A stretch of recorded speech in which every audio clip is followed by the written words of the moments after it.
Moving on, more than half of the world's mangrove ecosystems are at risk of collapse. And this is according to the first global mangrove assessment of the International Union for Conservation of Nature's Red List of Ecosystems.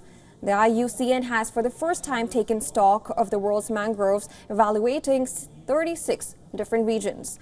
IUCN Director General Grethel Aguilar said the assessment, and I quote, highlights the urgent need for coordinated conservation of mangroves, which is a crucial habitat for millions in vulnerable communities worldwide. Mangroves are trees or shrubs that grow mainly in seawater or brackish water along coastlines and tidal rivers. Around 15% of the world's coasts are covered by mangroves, covering about 150,000 square kilometers. The study findings show that 50% of the mangrove ecosystems are at risk, categorized as either vulnerable, endangered, or critically endangered. According to the assessment, 20% were at severe risk of collapse. Mangroves are threatened by deforestation, development, pollution, and dam constructions. However, the risk is increasing due to the sea level rise and the greater frequency of severe storms associated with climate change. Climate change threatens a third of the mangrove ecosystems assessed.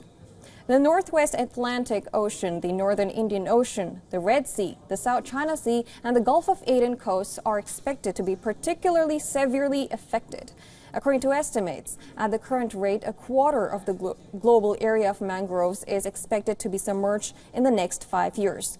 The study said that looking after mangroves was essential for mitigating the effects of climate change. Without significant improvement by 2050, climate change and rising sea levels will lead to the loss of 1.8 billion tons of carbon stored in mangroves. Mangroves currently store nearly 11 billion tons of carbon. That is almost 3 times the amount of carbon stored by tropical forests of the same size.